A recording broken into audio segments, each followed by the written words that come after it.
total 5 biological functions, isn't it? So first is our nutrition, next digestion, next transportation, then excretion. We had taken the topic that is digestive system. So first we will start with the definition of digestive system. Okay. So whatever the food we are taking, that is in the form of complex one. So that should be converted into the simpler form of food. So that digestion is the process by which our digestive system is going to convert the complex form of food into simpler form of food. Okay. So our digestive system will be started from our oral cavity. First it will start from the oral cavity, that means whatever the food we are taking, that will enter the mouth.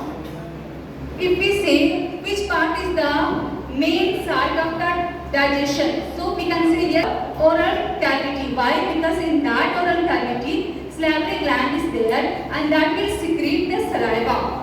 And after secretion of saliva, that saliva will digest our carbohydrates. So this is our first site of digestive system. Now, after that, that food will be transferred to the food pipe. And other name of the food pipe is esophagus.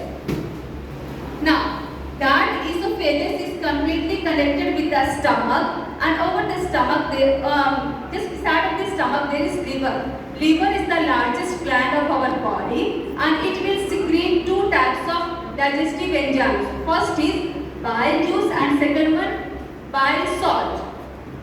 So after secretion of that digestive enzymes, that will be stored in the gallbladder, and whenever there is the requirement of that juice or that digestive enzymes at that time, that gallbladder will release the bile juice or bile salt to the stomach.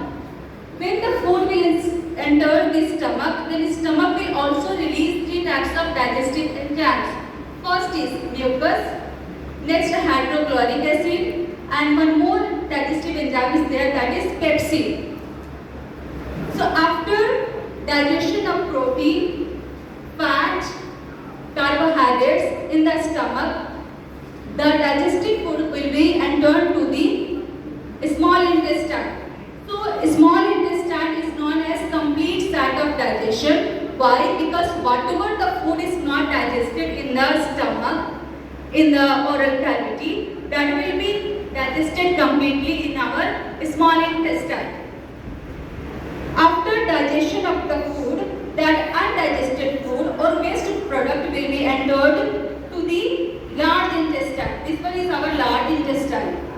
So when undigested food is containing some useful form of water molecules, so that water molecules will be absorbed by the large intestine, right? And then whatever the excreta will be left after absorption of the excess amount of water by